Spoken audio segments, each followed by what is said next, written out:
Olá, estamos começando mais um Câmara Entrevista. Em 9 de março é celebrado o Dia Mundial do Rim, data que ressalta a importância da prevenção e tratamento adequado para a doença renal crônica.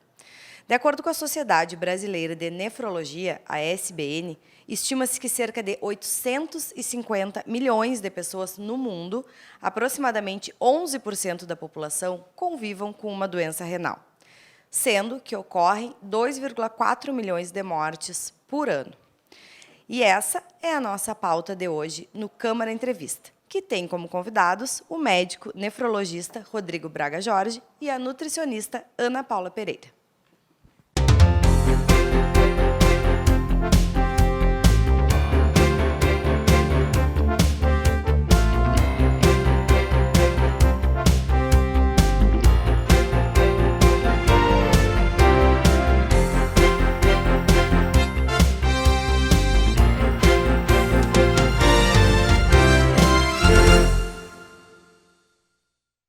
Então, faz parte da sabedoria popular que o papel dos rins é filtrar as substâncias tóxicas do corpo. Mas a gente sabe que ele não se limita só a isso. Quais são, doutor, as outras funções que o rim desempenha no corpo? Bruna, muito obrigado pela oportunidade, inicialmente, de estar aqui hoje falando com vocês e com a população bagiense, É um tema de extrema importância e relevância, para a população, tendo em vista esses números que tu acabaste de comentar. A doença renal, ela é uma doença silenciosa, Então, os pacientes eles não costumam apresentar sintomas até um estágio terminal da doença renal. Então, por isso que a gente sempre alerta, bate, e nesse mês de março, onde é comemorado então o Dia Mundial do Rim, é um mês onde a gente foca muito nessa conscientização da população então para essas doenças renais, para que as pessoas façam exames de rotina, investiguem doença renal, façam os seus exames sempre, porque qualquer alteração inicial é a hora da gente iniciar e tal o tratamento. E especificamente aí da tua pergunta, os rins eles têm diversas funções no organismo, talvez seja um dos órgãos mais completos aí, do organismo, ele tem desde a função do equilíbrio hídrico, ou seja, toda a regulação do que entra e sai de líquido, praticamente toda acaba sendo feita por ele, toda a função aí do balanço eletrolítico, dos eletrólitos todos, sódio, potássio, magnésio, cálcio, tudo acaba passando também por ali. Inclusive, função hormonal também, então, tem um hormônio, por exemplo, que é a eritropoetina, que é ela que faz a medula óssea produzir o sangue. E sem esse hormônio, a nossa medula óssea ela não produz sangue. E quem produz esse hormônio são os rins. Então, é um órgão super completo aí, que quando evolui para a falência, acaba levando o indivíduo a um desbalanço quase que completo. Bom, sobre os sintomas, o senhor já disse que normalmente é uma doença silenciosa, Mas tem algumas coisas que podem acender um alerta ou só em uma questão de exames de rotina para a gente perceber que os rins não estão como deveriam no funcionamento? Não, existem sim sintomas, de alerta. Um deles é inchaço, Outro deles pode ser anemia. Um outro que é muito importante é a característica da urina, pacientes com insuficiência renal costumam ter perda de proteína na urina. E essa perda de proteína na urina costuma se manifestar com espuma na urina. Então, aquele paciente que começa com urina muito espumosa, opa, é bom fazer exames. Mas, de novo, o ideal é sempre a gente tentar pegar tudo isso antes, né?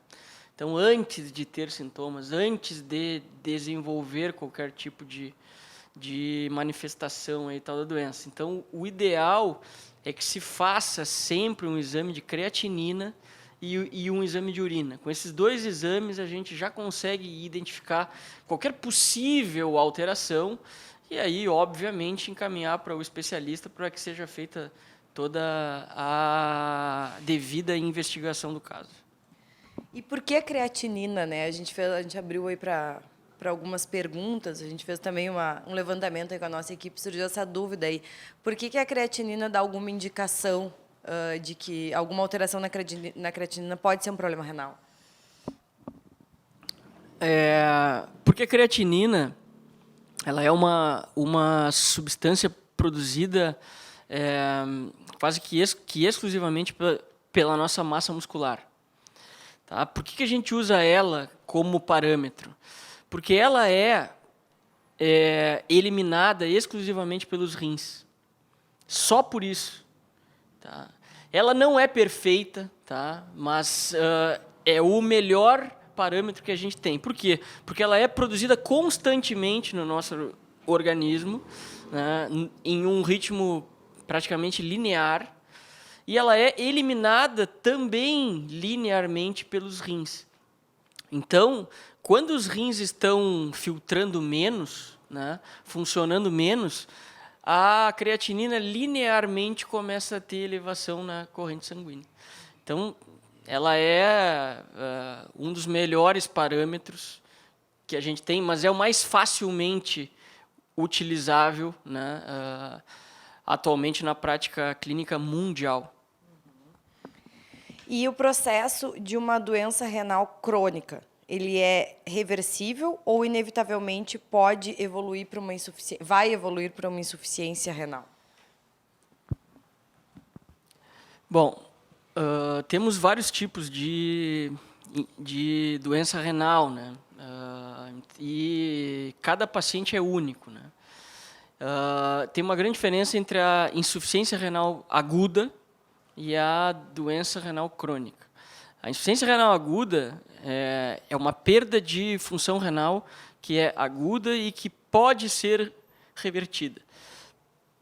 A doença renal crônica, uma vez estabelecida, fechando todos os critérios de acompanhamento de meses, não costuma ser mais revertida. Então, a gente trabalha muito para manter o que está, para que não tenha perda maior, né? Ou que tenha uma perda muito mais lenta da função renal. Tá? Porque a maioria dos pacientes com doença renal crônica,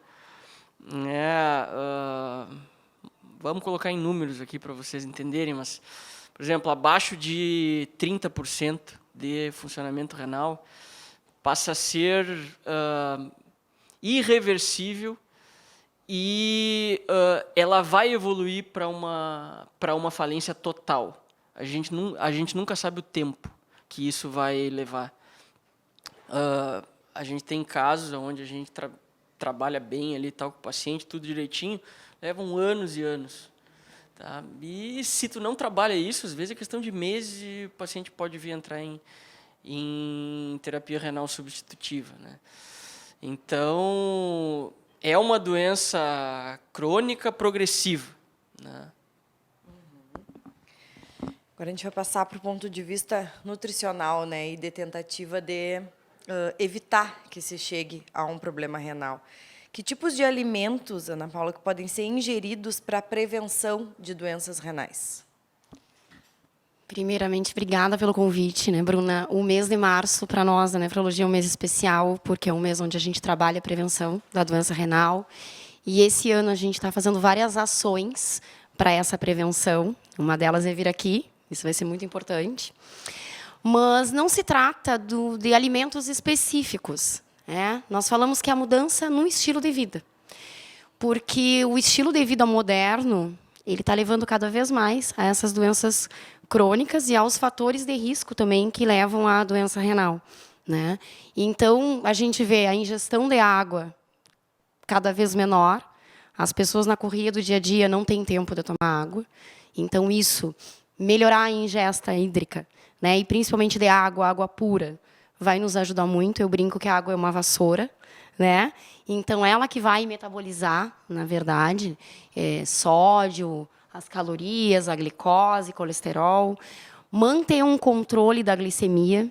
As pessoas, às vezes, têm diabetes e é totalmente descompensada, porque não fazem um controle. Então, mudar um pouquinho ali na alimentação, que às vezes a gente acha que é tão difícil pela correria do dia a dia, mas tentar comer mais comida de verdade, menos industrializados, menos essas refeições pré-prontas, que são riquíssimas em sódio, menos açúcar, cada vez menos açúcar. Essa geração agora do café amargo, Então, isso também é muito importante para a gente. A prática da atividade física. As pessoas também colocam a culpa no tempo, então manter isso vai nos ajudar. Controlar níveis de colesterol, triglicerídeos, também vai nos ajudar nesse controle. E aí as pessoas veem, quer dizer que se comer muita proteína vai prejudicar o rim. Não. Hoje em dia trabalhamos muito com dieta low carb, cetogênica, flexível, enfim. É equilíbrio. A palavra da vez é a gente ter equilíbrio. Se tivermos, com certeza a gente vai evitar diabetes, hipertensão arterial e a doença renal crônica, o que tiver ao nosso alcance, E a questão das bebidas alcoólicas, uso de drogas, os remédios e os suplementos, que estão cada vez mais em alta, prejudicam os rins? Não sei qual de vocês.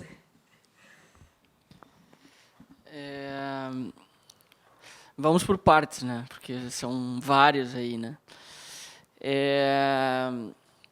Bebida alcoólica, claro que tudo depende da moderação, E aí a gente vai desde o extremo mínimo, a pessoa que bebe socialmente de vez em quando, até pessoas que bebem grandes quantidades todos os dias, E já é sabido por todos o efeito deletério do consumo excessivo de bebidas alcoólicas. Do ponto de vista renal, também causa dano.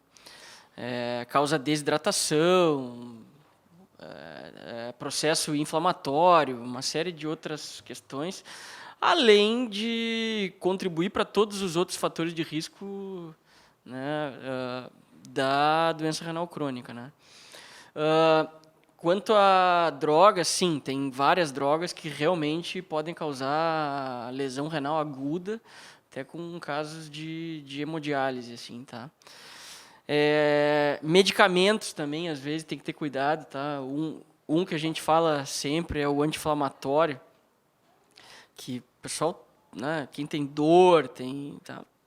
As pessoas hoje em dia compram aí, tal, na farmácia ou tem em casa, e vendem como se fosse, E então, principalmente para pacientes de risco para insuficiência renal, que já usam outras medicações para outras coisas, às vezes acaba tendo interação e o anti-inflamatório às vezes pode levar a uma insuficiência renal importante. Tá? Suplementos. Bom, essa aí é um tema, que todo mundo gosta e tal de perguntar, são muitas dúvidas, são muitas teorias também, tá? E de um modo geral, o que a gente vê assim, que a gente não tem tanto estudo real assim a longo prazo, tá? A curto prazo e em dosagens seguras parece não ter problema, tá? Agora as pessoas me perguntam, doutor, é certo que eu não vou ter? Olha, não tenho como te afirmar isso, entendeu? Então, a gente pede sempre cautela. E a outra, precisa usar? Essa é uma grande pergunta. E a outra é que tipo de suplemento também, Sim. Agora, que a gente tem visto aí? Tem um monte de gente hoje em dia querendo suplementar tudo. Não digo nem por conta, mas querendo suplementar, querem tomar complexo vitamínico, coenzimas, um monte de coisa, entendeu? Magnésio, cálcio, eu vejo um monte de coisa, entendeu? E tá todo mundo assim, né? Então tem que ter critério, tem que ver bem, né, a real indicação, o real benefício, a própria vitamina D, tá? Me lembrei agora que virou uma febre praticamente, né? Todo mundo vai no consultório, quer dosar, entendeu, a vitamina D, e se ela tá baixa, acha que tá, sei lá, tá se sentindo fraco porque a vitamina D tá baixa e quer repor. E não é bem assim, né? Até o excesso de vitamina D pode trazer complicações também. Então, tudo tem que ser bem indicado, tá? Com uma indicação médica precisa, tá? A questão do nutricionista também é importante, né? A gente não acordar e decidir que dieta vai fazer e qual suplemento vai usar, né? Sim. E uma coisa que eu quero complementar também é a questão da bebida alcoólica, deixando claro que a gente não quer falar, não vão beber, né, pessoal? Não vai usar bebida alcoólica, até porque todo mundo bebe, a maioria das pessoas bebem, mas com controle. E a questão também de intercalar com água, né? Eu passo isso muito para os meus pacientes, porque estamos falando de pessoas que, a princípio, não têm problemas renais, né, gente? Indivíduos saudáveis. Intercalar a bebida alcoólica com água, porque aquilo ali vai funcionar como se fosse um filtro, né, de certa forma, e vai ajudar a eliminar aquele excesso do álcool, do sódio, né? Porque as pessoas têm muito aquilo, mas a cerveja é diurético. Não, né? Ela capta líquido dos teus órgãos e te desidrata. Então, tem toda essa questão. Esses são os argumentos que a gente escuta muito, né? E a questão dos suplementos, eu brinco que eu trabalho em dois extremos, porque eu sou, né, nutricionista de hemodiálise e nutricionista esportiva. Então, eu também trabalho com suplementação. Mas acredito assim que tudo que é na dosagem certa, né, se realmente a pessoa precisa, como um suplemento, como um complemento no teu dia a dia, né? E quando eu falei, as pessoas usam por conta, minha vitamina D deve estar baixa porque eu estou com muito sono. Aí a pessoa vai lá e compra e começa a tomar, né? Whey, eu estou na academia, eu tenho que usar whey. Tenho que começar a usar creatina, porque eu estou sem força na academia. Me falaram que é bom. Então, assim, a gente já sabe que a proteína mesmo, a superdosagem dela ali, não vai adiantar nada, né? Porque a gente não vai metabolizar aquilo ali. Então, para isso se calcula. Então, precisamos ter equilíbrio nisso, né? E bom senso na hora do uso de suplemento, de medicação, de magnésio, de vitamina D. Eu, particularmente, não sou contra vitamina D, magnésio, enfim. Mas a gente sabe que a alimentação pode, né, suprir muita coisa. Então, vamos primeiro comer bem. E depois a gente vai partir para um exame de sangue e ver se realmente é necessário, né? E a questão também que nós não falamos, isso é muito importante, é esses chás agora, emagrecedores mágicos, e que também, até lá dentro da hemodiálise, já escutei algumas pacientes comentarem, né, que a gente não sabe até que ponto isso prejudica ou não, mas sabemos que não é uma coisa tão, né, importante usar, não é milagroso, não vai emagrecer 7 quilos em uma semana, e bom senso. Eu acho que o equilíbrio e o bom senso é o que vai nos dar mais longevidade. Também não seguir a tia, a vizinha do lado e o Google, né? Existem profissionais que estudaram, para, então a gente deve procurá-los, né? Normalmente, essas dietas de chás e sucos detox, não sei o que a gente enxerga, né? A pessoa estava se entupindo de um monte de porcaria, pizza, cerveja, dieta totalmente desregrada. Aí ela, do nada, começa a tomar só, entendeu, um suco verde. Segunda-feira de manhã. Entendeu? E aí ela para de comer. Então, assim, ó, é óbvio que ela vai perder peso, entendeu? Ou, tipo, tomar só chá e corta a comida. É óbvio que ela vai emagrecer, né? Mas isso também não é saudável, né? Então, Isso a gente alongar a tarde inteira falando, né? Mas com certeza. Os fatores de risco, né, para doença renal crônica. A gente já falou sobre a diabetes, a gente sabe que a diabetes é um desses fatores de risco. Existem outras doenças, quais são? E se a questão da hereditariedade tem forte relação? hipertensão e diabetes correspondem à imensa maioria dos casos, tá? Imensa esmagadora maioria dos casos. Depois vem outros fatores. Por exemplo, obesidade, tabagismo. Tabagismo é super importante, né? Sedentarismo também contribui, enfim, todas aquelas coisas que a Ana Paula falou também, né? Que entra a questão do estilo de vida, né? Depois, temos outras doenças, e algumas elas têm caráter genético. Tá? Por exemplo, tem uma que é rins policísticos. É uma outra causa com relativa frequência, assim, tá? E que tem caráter hereditário. Então, pacientes que a gente sabe que tem, quando tem filhos, tem que já desde cedo fazer e tal, o acompanhamento, porque surgem múltiplos cistos ali e tal nos rins, e isso pode levar a uma destruição renal, né? Esses cistos começam a crescer muito e pode levar e tal no futuro também a desenvolver uma doença renal crônica, né? Dentre outras patologias também de caráter genético, outras que não têm caráter genético também, mas que são às vezes doenças autoimunes, né? Enfim, aí entra toda uma outra gama, às vezes algumas patologias hematológicas, né? Mas que realmente correspondem à minoria dos casos, tá? Disparado, assim, hipertensão e diabetes, né? Agora, claro, identificando fatores genéticos, claro, né, tem que procurar e tal, nefrologista para constar, fazer uma avaliação e ver, né, cada caso.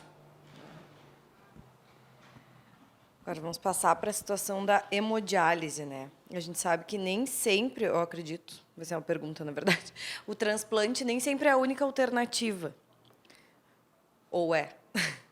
E a questão em que casos a pessoa precisa passar pela hemodiálise? Ou sempre que é uma doença renal crônica, ela vai fazer hemodiálise, a hemodiálise é para sempre? Como é que é essa questão? Quando os rins entram no seu estágio final, no seu estágio terminal, né, onde a gente indica uma terapia de substituição renal, a gente tem 3 opções. Quer dizer, 4, na verdade, né, que eu digo aos pacientes. Uma é não fazer nada. Pode ser direito também, entendeu? A pessoa, olha, não quero fazer nada e tudo bem. A gente explica, obviamente, tudo. Graças a Deus, nunca tive ninguém que optou por isso, assim, mas, enfim. Né? Depois, então, restam 3 opções, tá, de tratamento, porque não existe uma cura. Então, a hemodiálise, né, que é um processo onde o sangue é retirado do paciente, ele passa por uma máquina, filtra o sangue e volta para o paciente. Temos a diálise peritoneal, que é feita no abdômen do paciente, colocado um catéter ali, e o próprio paciente realiza em casa essa terapia, onde infunde um líquido dentro da cavidade abdominal e os nossos órgãos eles são revestidos por uma membrana que se chama peritônio. E ela serve como uma membrana semipermeável, então é um filtro. Então a gente infunde um líquido, tá? Que aí o sangue todo desse peritônio acaba sendo filtrado para esse líquido de diálise. Então, o paciente faz isso na casa dele, coloca o líquido, tira o líquido, tem uma máquina que faz isso automaticamente. Né? Então, é um outro método. E o terceiro é o transplante, que a gente diz que não é, entendeu, uma cura definitiva, é um outro tipo de tratamento. Por quê? Porque também tem riscos. Porque tem que ficar usando remédio também, porque tem que ficar usando imunossupressores, etc. Tem que seguir fazendo acompanhamento médico, porque, né, com transplante, a cada tanto tempo tu vai ter que fazer revisão, vai ter que ver se está tudo bem, vai ter que ficar fazendo exames periódicos, vai ter que seguir se cuidando, vai ter que seguir indo permanentemente na equipe médica. Né? Então, são essas as opções terapêuticas. Tá? E não raro, muitos pacientes transitam dentro dessas terapias. Por quê? Porque, às vezes, o paciente começa pela hemodiálise, aí ele... eu vou entrar na fila de transplante. Aí ele entra na fila de transplante, aí ele transplanta. Aí ele fica 10 anos com o transplante. Daqui a pouco, por alguma razão, o transplante parou de funcionar. Ele vai ter que voltar para hemodiálise. Ou ele, eu acho que eu vou fazer diálise peritoneal agora. Tá? Bom, entra na diálise peritoneal. Pode ficar anos. Daqui a pouco pode dar alguma coisa também que ele tenha que voltar para a hemodiálise. Ou eu quero um novo transplante. Entendeu? Vou entrar na fila de novo, vou fazer. Então, não é raro os pacientes transitarem dentro, né, dessas terapias. Principalmente que a sobrevida do doente renal ela vem aumentando. Né? Porque as máquinas elas estão cada vez mais modernas, as terapias cada vez mais modernas, as medicações imunossupressoras de transplante cada vez melhores. Então, esses pacientes vivem mais. Né? A gente tem paciente em hemodiálise lá que está há 20 anos fazendo hemodiálise na clínica. Né? Tem uma que eu lembro, eu estava na faculdade, eu vim aqui às vezes visitar e tal meu pai, ela já era paciente lá. Entendeu? Eu era aluno, estava no 2º, 3º ano da faculdade, eu acho. Entendeu? Depois terminei a faculdade, fiz residência, voltei para cá e ela está até hoje com a gente aqui, entendeu? Ela me olha lá e me chama de gurizinho, entendeu? Então, assim, a sobrevida hoje ela é maior, né?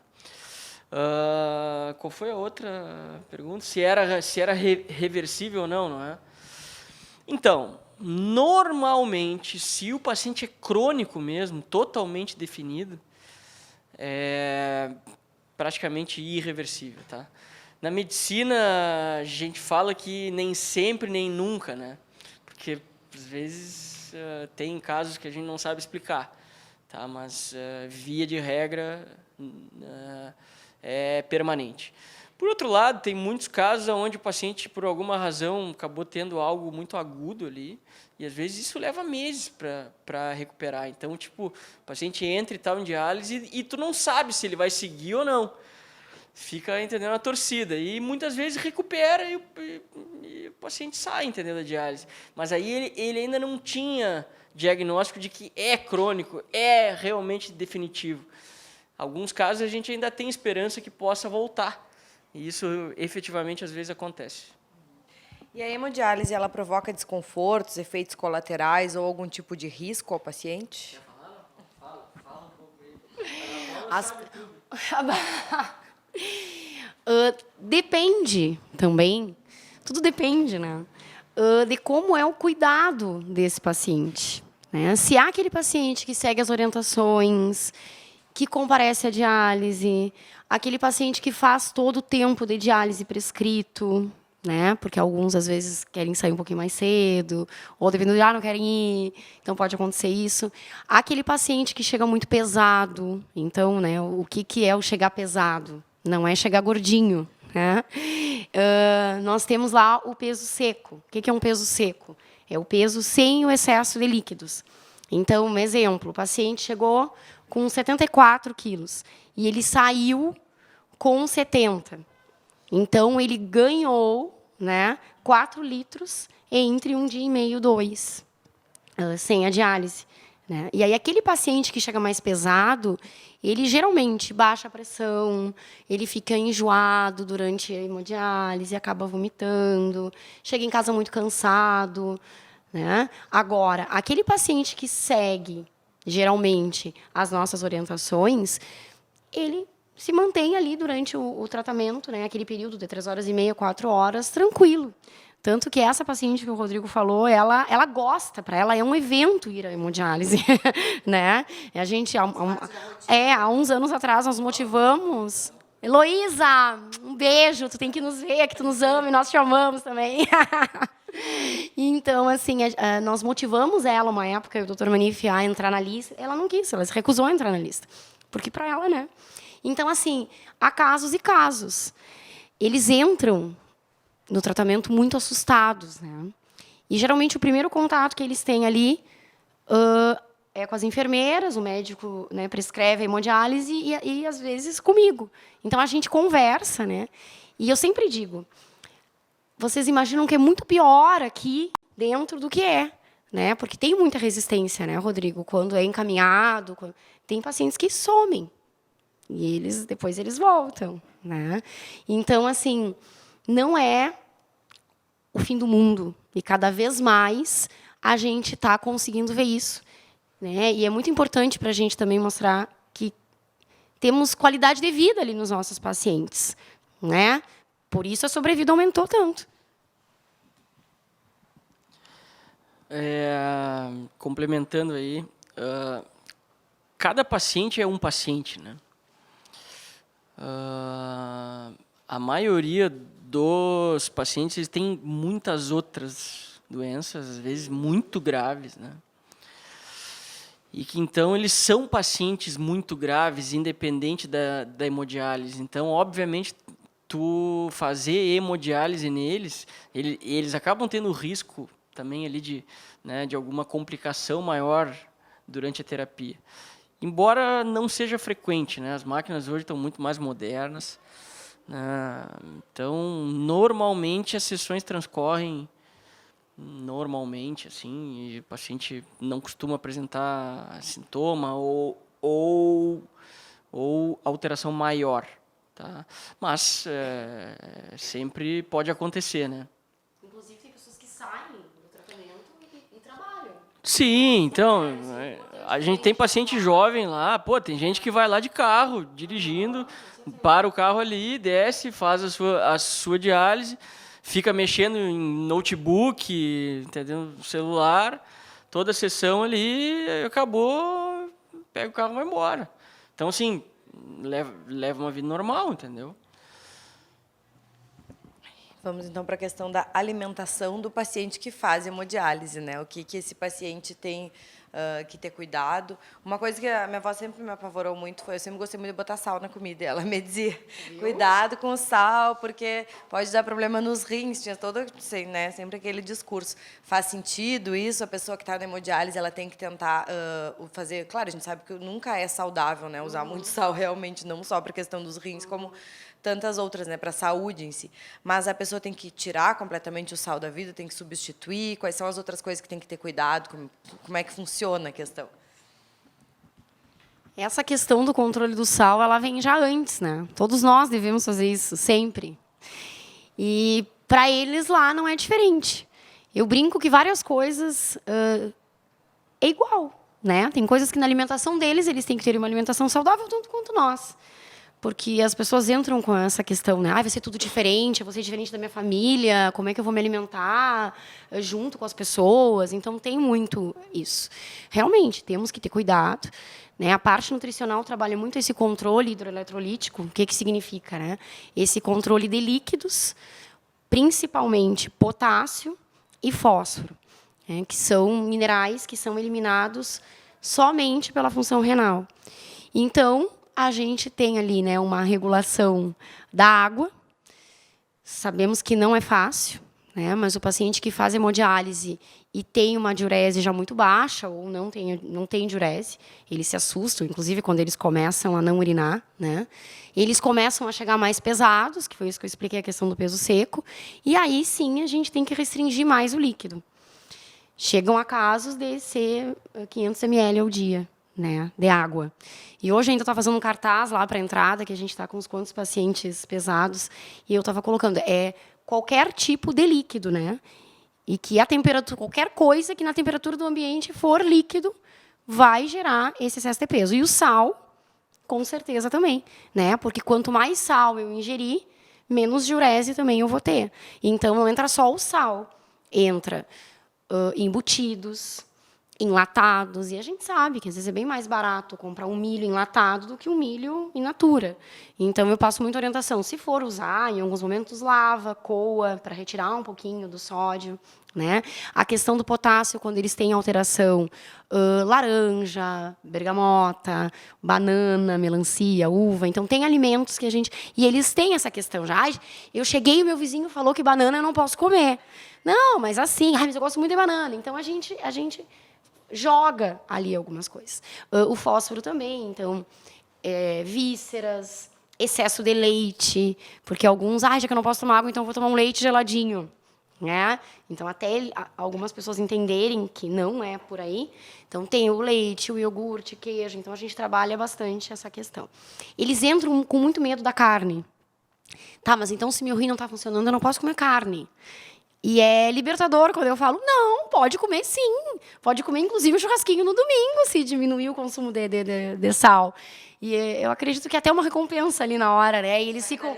Sim, eles já ficam felizes ali que podem comer o churrasquinho. Então, a gente vai equilibrando, né? Todo mês eles fazem exame de sangue, então, eles são mais ou menos 100 pacientes em diálise aqui em Bagé, mais ou menos 100, né? Então, a gente olha os exames e, de acordo com como está no mês, eu passo orientação. Exemplo, Heloísa, esse mês tu vai tentar diminuir o consumo de...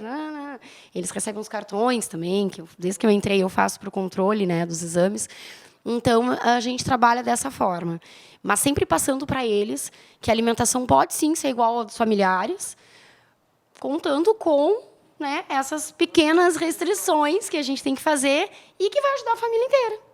Não tem, assim, não existe regra de idade, assim, né? Por exemplo, uma pessoa muito jovem pode apresentar problema renal, uma pessoa idosa pode, e vice-versa, né? Pode ter um muito jovem na família com problema, enquanto o idoso está perfeitamente com os rins saudáveis. Nós temos paciente hoje lá de 17 anos, né? O ano a 90 e poucos, eu acredito. Então, é uma margem grande, né? Então, até o tipo de abordagem é diferente. Então, tudo isso a gente tem que levar em consideração na hora de passar uma orientação alimentar. Né? Alguns deles também apresentam desnutrição, alguns obesidade. Então, não tem mais aquele parâmetro. Assim, o paciente que faz hemodiálise é um paciente com tendência a ser desnutrido. Né? Graças a Deus também, a nutricionista deles não. Nutricionista honra. Doutora, ele perguntar, então, quando é que a gente deve procurar um nefrologista? Tem que esperar surgir algum problema, diante de qualquer suspeita? É algo que a gente tem que ter, por exemplo, eu sempre digo, né, as mulheres, uma vez por ano, a gente sabe que deve procurar um ginecologista, né, a orientação. Um nefrologista, como é que funciona? A gente deve incluir nos nossos exames de rotina, nas consultas de rotina? Ótima pergunta. Como eu falei também numa outra resposta ali, deve incluir exames, sim. Então, isso o médico lá na unidade básica pode fazer. O ginecologista, quando pede, entendeu, os exames, entendeu, de rotina da mulher, por exemplo, pode pedir, né, que é a creatinina e um exame de urina. Com esses dois parâmetros, a gente consegue identificar qualquer alteração inicial e aí sim, né, já pede avaliação do nefrologista, até para ver se às vezes confirma ou não, tá? Às vezes, sim, pacientes que chegam para mim, doutor, olha aqui, o meu exame de urina estava alterado, entendeu? O colega se assustou e pediu para ver aqui. E às vezes não é nada, entendeu? Tá, tudo bem, mas é assim que se faz, entendeu? Porque quando tem que pegar no início, entendeu? Se não for nada, melhor. Tá, e vamos passar então para a parte do transplante, né? Teoricamente, o rim é um órgão que qualquer um pode doar em vida, né? Já que temos dois e pode-se viver com um só. Repito, teoricamente, conforme a sabedoria popular e o Google. Mas todo paciente é apto para o transplante? E como é que funciona o sistema, assim? Por exemplo, prefere-se que o rim venha de um paciente falecido ou se eu tenho um parente que pode me doar um rim, a preferência é que essa doação seja feita? Nos explique mais ou menos como funciona a situação dos transplantes. Transplante é um capítulo à parte, assim, tá? Existe equipe de transplante e especializada, que são poucas no Rio Grande do Sul que realizam. Aqui em Bagé a gente não faz. Cada equipe tem os seus protocolos, as suas normativas, assim, tá? Mas como é que funciona, assim? Vou te contar. Não é todo paciente que é apto a transplante. Tá? Tem uma série de avaliações que tem que serem feitas, tá? Desde exames clínicos até sociais, psicológicos, enfim. Isso para o paciente receber. Tá? Então, esse é um ponto. Então, uma coisa é, o paciente está apto a receber um transplante. Esse é o passo 1. Dentro disso, ele pode entrar na fila de doador falecido, ou caso ele tenha algum possível candidato a doador vivo, esse doador vivo é chamado e é feita a mesma análise com um monte de exame, um monte de entrevista, tá? E, obviamente, compatibilidade, né? Porque, enfim... E a gente lida com probabilidades, né? Dependendo da análise, olha, tem uma probabilidade alta de que vai andar muito bem, assim. E tudo isso acaba sendo discutido, entendeu? Na lista de doador falecido, o tempo ele pode ser extremamente variável. Por quê? Porque... o sistema de transplante renal ele se dá por compatibilidade, tá? Então surgiu um rim lá em, sei lá, qualquer cidade, a central foi lá, captou o rim, fizeram todo o teste genético daquele rim e eles jogam automaticamente para o sistema de todos os pacientes do estado que estão na lista. Joga ali e diz, na lista saiu o mais compatível é fulano, depois o segundo é tal. Então, assim, tem gente que às vezes dá sorte, 2 meses, entendeu, de hemodiálise, e a pessoa é chamada, entendeu? Às vezes o que está em primeiro na fila não é compatível com o rim que aparece. Então, assim, não tem uma ordem de quem está primeiro, ou não. Cada rim, ele joga e gera uma lista, entendeu? Então, tem gente que às vezes leva 1, 2 anos, tem gente que leva mais, né? Tem outros que às vezes conseguem rápido, tá? Então, esse é o sistema, porque a gente sabe que a chance desse transplante dar certo com a maior compatibilidade, ela é enorme, entendeu? Claro que existem outros casos, assim, tá? Por exemplo... alguns casos entram em prioridade de transplante, tá? Por exemplo, paciente que não tem mais acesso para hemodiálise. Às vezes pode acontecer. O paciente não tem mais veia para fazer hemodiálise. Não tem mais opção. Dá para se pedir prioridade, entrar em espectro expandido de transplante, enfim. É um outro mundo, tá? De regras, normas e tal. Mas, então, assim, é possível sempre, né, doação inter-vivos, que a gente chama. Né, compatibilidade costuma ser ótima quando o grau e tal de parentesco é muito próximo. Né, mas tem que ser feita toda uma análise que às vezes, não é só, entendeu, da compatibilidade. Envolve várias outras questões, até questão social, né, enfim, tem várias questões. Também lembrando, assim, que as pessoas têm muito medo da questão do transplante, né? Os pacientes renais, assim, têm medo de entrar na fila, têm medo de toda a burocracia, mas agora nós vamos fazer uma ação também, né, alusivo ao Dia do Rim, com os pacientes transplantados. Nós temos muitos pacientes em Bagé transplantados, eles têm um grupo, né, que eles conversam entre eles, enfim, e eles querem também fazer mais ações para estimular a doação de órgãos, né, para sermos doadores, e também para o pessoal se encorajar mais a buscar essa questão do transplante. e que realmente tem muita burocracia, mas que é possível. Eu não tenho um número exato, teu pai tem, dos pacientes que transplantados do ano passado, ele sempre tem isso, né? Mas assim, teve um ano antes da pandemia, se não me engano, 2019, que nós tínhamos um paciente, eu acho, por mês, assim, foram muitos pacientes transplantados. Então não é uma coisa tão longe como se imagina, né? Então vamos estimular isso, né?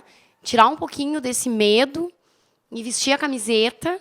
Então, a Solange Ferraz, ela é transplantada e ela está fazendo essa ação agora. Vai ser algum sábado, ainda em março. Nós estamos organizando os últimos detalhes e a gente vai divulgar, tá, esse evento para o transplante. Então, para a gente encerrar, né, a gente já está indo para o final do programa, tantas coisas a serem ditas ainda, porque sempre tem, porque é um assunto muito vasto.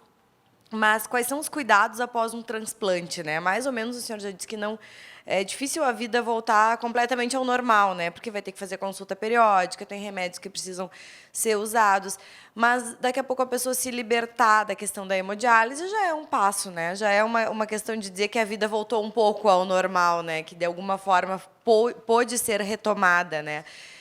Então, quais são esses cuidados? Que não sei se você quer começar falando sobre a alimentação depois do transplante ou o doutor falar sobre os cuidados aí. Na verdade, não tem nenhum cuidado maior assim específico, tá? Exceto logo após, entendeu, o transplante, porque daí é pós-operatório e o paciente fica com as medicações imunossupressoras muito mais alto nos primeiros 3 meses, vai.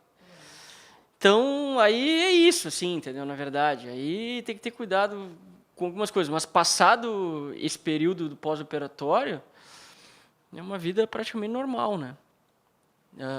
Levando em conta que o transplante está indo bem, que, né, vai ficar fazendo tratamento, usando as medicações, fazendo dosagem das medicações, dosando creatinina regularmente, constando com a equipe de transplante, fazendo exames periódicos de manutenção. Né, uma alimentação normal, saudável, dia a dia. Porém, alguns pacientes sentem um aumento de peso, porque alguns medicamentos causam aumento de peso. Então, eles voltam a buscar nutricionista por essa questão, né? E aí, é a alimentação normal, né, para perda de peso. E sempre a gente priorizando. Menos sódio, né? Não tem a questão de proteína, gente. Não tem que diminuir proteína nesse período. Proteína é norma proteica. Reduzir bebida alcoólica, fumo. Esses dias eu vi uma paciente transplantada com um cigarrinho na mão. Eu só dei uma olhada, assim, ela... né? Mas, em geral, é isso. E eles buscam muitas informações depois, né? Eles nos procuram depois. A gente fica muito orgulhoso de ver, assim. Eu fico muito orgulhosa de ver eles com uma garrafinha de água. Que eles dizem, agora eu não tenho mais que controlar minha água, agora eu tenho que tomar bastante. Aí eles chegam no consultório com a garrafinha de água, comendo bastante banana. São coisas que, né, são muito, muito marcantes. Então, acho que a gente pode, né, cada um de vocês deixar uma mensagem para a gente encerrar esse programa e para a gente deixar, né, registrado e marcado a importância de fazer ações, de falar sobre o rim o ano inteiro, de cuidar dos rins, de olhar melhor para a saúde dos rins e de ter, né, todo esse acompanhamento da gente ir ao médico uma vez por ano, né, seja homem, seja mulher, ir a um médico, que seja o clínico geral, né, fazer os exames e diante de qualquer alerta procurar o nefrologista, né, procurar ajuda, procurar se informar com os meios certos também, né? Não adianta a gente jogar lá no Google, minha creatinina deu alto, o que que eu faço? Então já marca com os pés, guarda esse tempo procurando nefrologista em Bagé, né? Porque daí já vai no lugar certo, na informação certa, doutor. Então, acho que vou começar pela Ana Paula, que a câmera já está lá. Então, eu sou suspeita para falar do rim, porque eu sou uma apaixonada pelo rim. Para mim, ele é tão importante quanto o coração, né? E mudem o estilo de vida de vocês. Não tenham medo de sair da zona de conforto, porque é quando saindo da zona de conforto que as coisas boas acontecem. E nada é tão horrível quanto parece. Então, se sentir algum sintoma, se, né, olhou ali a urina ou está se sentindo muito inchado, vai atrás do nefrologista, né? Busca a informação, busca o tratamento, e nós estamos sempre disponíveis para trazer qualidade de vida para os nossos pacientes e cada vez mais informação para a população, porque nós dizemos que o pessoal é informado, mas eu acredito que tem muitas pessoas que não têm ainda toda essa informação. Então, o março sempre será um mês muito importante para a gente, com as nossas ações, mas todo ano o cuidado está aí, vamos lá. Tá? Muito obrigada pelo espaço, né? E que tenham outros momentos como esse da informação. Com certeza. Antes de passar para o doutor Rodrigo, eu vou dizer que várias vezes a Ana Paula falou teu pai, e ele falou meu pai. Para quem não sabe, né, ele é filho do doutor Manif, que também, né, trabalha há muitos anos, já fez muita história em Bagé, trabalhando na questão dos rins, né, sempre foi referência nessa questão, né, da nefrologia. Então, o Rodrigo é filho do doutor Manif, né?